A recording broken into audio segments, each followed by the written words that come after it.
Ayan na mga kababayan, budol in action. Eto na nga sinasabi natin na etong mga Marcos mga kababayan ay mambubudol. Binudol nga si Sara. Ngayon mga kababayan, makikita natin ang kanyang budol in action ha. Di ba kamakailan sinabi nitong si Amy na tinanggal na daw niya ang akap dito sa 2025 budget mga kababayan. Dahil hindi naman daw niya ni-request sa kanyang kapatid na ngag-ngag mga kababayan In short, insertion lang yan ni Tambaluslos. Kaya sabi ni Amy, dinilit ko na. Dinilit ko na.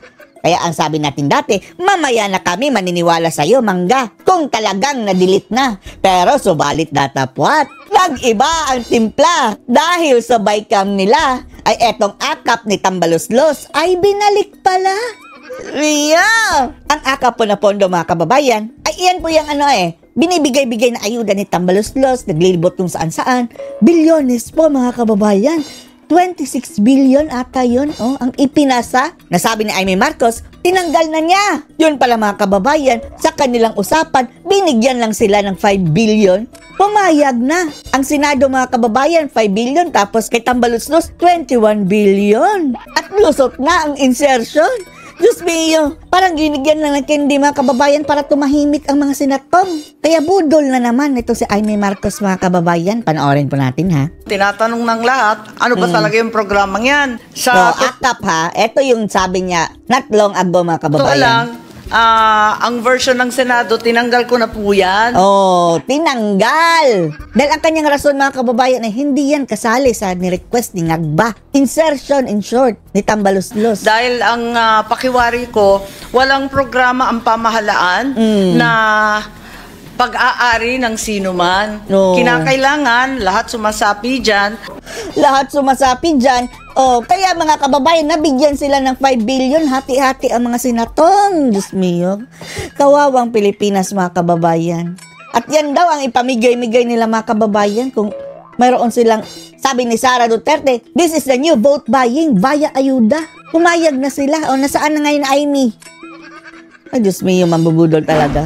Sa kabila nito, inaprubahan ng BICAM ang pondo para sa ayuda para sa Kaposang Kita Program o AKAP na wala sa 2025 National Expenditure Program o NEP. Ang NEP ay ang panukalang budget na inaprubahan ng palasyo para sa susunod na taon. At ang nakakagalit pa mga kababayan, zero budget yung PhilHealth. Dahil nagalit sila mga kababayan sa PhilHealth Di ba may sobra daw yun mga kababayan na gusto nga bawiin ng gobyerno at pinigilan ng Korte Suprema?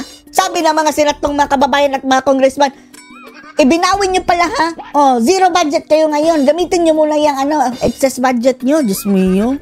Tapos, nag-insert mga kababayan ng 26 billion para sa akap na ayuda-ayuda na dadaan sa kanila.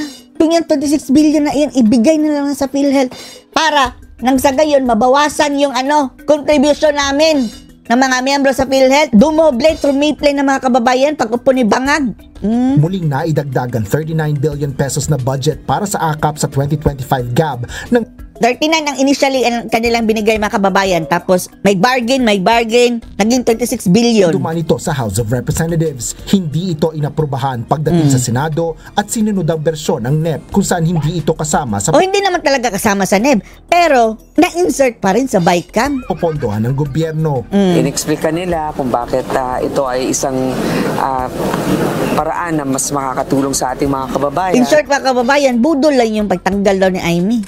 Pagdating sa BICAM mga kababayan, nilagyan pa rin. Binalik. Ito naman ay ating pinakinggan. Ito mga kababayan, si Grace po. Sana puwersa na yan sila mga kababayan. Sina ni Cheese. Ika nga, mayroon nga nagsabi, puto bumbong with cheese and mangga, kinain ni Tamba. Dahil, tapos bongbong. Bongbong Marcos with cheese. Cheese Escudero and mangga Amy, kinain ni Tambaluslos. Sila na ang bagong mafia daw ngayon mga kababayan. Pinakinggan at pinagbigyan rin. Kaya lamang hindi namin pagkasunduan namin. Bakit mo pinayagan? Dahil nabigyan ng 5 billion mga kababayan, parang nasuhulan Kunwari ayaw namin dahil wala para silang parte. Nabigyan ng 5 billion na allotment. Pumayag. Nababaan ang pondo para sa AKAP. So yung dapat zero nga yan. Hindi nga yan, hiningi ngag-ngag. Dahil wala pong malinaw na guidelines dyan mga kababayan. Spendable yan nila. Initial amount na hinihingi ng House na 39 billion, if I'm not mistaken. Ginawa Medyo 26. napababa natin sa about 26 billion or Buti na lang hindi ito nanalo mga kababayan, no? Lumalabas na rin ang buntot 20 plus billion. Kinumpirma rin ni Senador Poe na hindi na nadagdagan ang pondo ng Office of the Vice President. Anyway, siya pala yung sabi ni dating Pangulong Duterte na lasinggera, grabing inom ng brandy.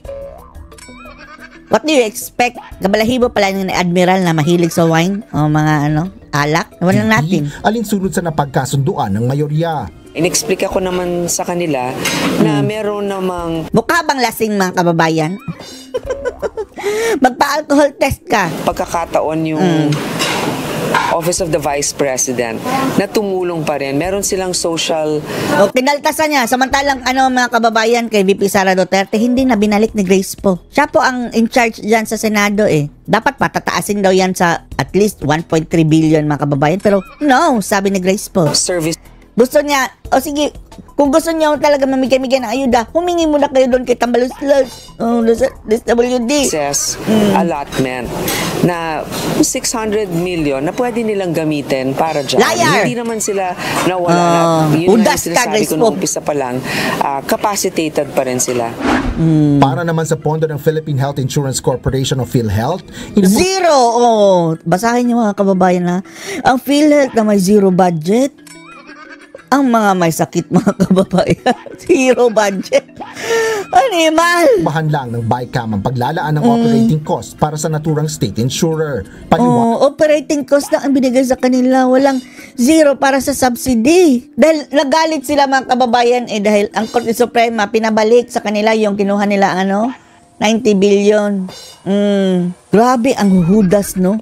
Tapos napunta sa ayuda na spendable nila mga kababayan na parang pang vote buying. Ang nagdang mambabatas, hindi naman nagagamit ng PhilHealth ang subsidy. Anong hindi nagagamit? Inutil ang mga nabubuno dyan. Kung hindi yan nagagamit, ang daming dapat sanang paggamitan. Yan na ibinibigay ng gobyerno habang Diyos mayroon mio. pa niya itong nasa 600 billion pesos na reserbang pondo. Yan ang ayusin nyo sana. Huwag yung i-zero budget. Ang maitutulong na lang sana ninyo para, sige, i-offset na lang natin yung mga babayaran ng mga miyembro para at least bumaba. Laman nito ang pagbabahabahagi ng 6.352 trillion pesos na proposed national budget para sa susunod na taon. Grabe, no? Highest in history, mga kababayan, ang budget. Utang ang karamihan yan, mga kababayan. Sa BICAM meeting, nagkasunod Grabe. Ang lalakas ng tawa ng mga buhaya. Diyos mio. Tambaluslos, Zaldeco, si Dalipi, at si Grace Poe. nagkasundo ang Senado Diyos at mio. Kamara sa ilang pagkakaiba sa mga Si Chase Escudero. Nakakasukang tingnan, bersong mga inaprubahan kababayan. ng mataas at mababang kapulungan ng Kongreso. Batay sa BICAM report, kabilang sa mga nadagdagan nilang pondo ay ang Department Tingnan nyo mga kababayan ha. Galing sa ang House of Representatives. Pagdating sa BICAM, doblado. Doblado ang kanilang budget, mga kababayan. Ang DPWH na kung saan marami silang cut, tinaasan rin sa BICAM.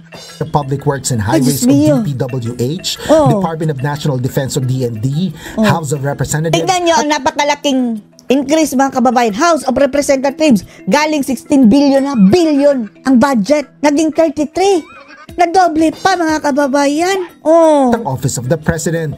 Habang nabawasan naman sa BICAM ang budget para Ang DepEd na para sa lang mga kababayan, para lang sa mga estudyante. Binawasan. Department of Ang Social Welfare and DSWD, Development o dinawasan. DSWD at Department of Education o DepEd. Sa defense, tiniyak natin na kayang natin ipagtanggol ang ating soberanya at Grabe bigyan ng ito. suporta Aksaya ang na ating mga kababayan sundalo. sa pera. Pagdating naman sa transportasyon, inuna natin ang mas maayos, ligtas at mas mabilis na koneksyon ng mga komunidad mula How about the infrastructure?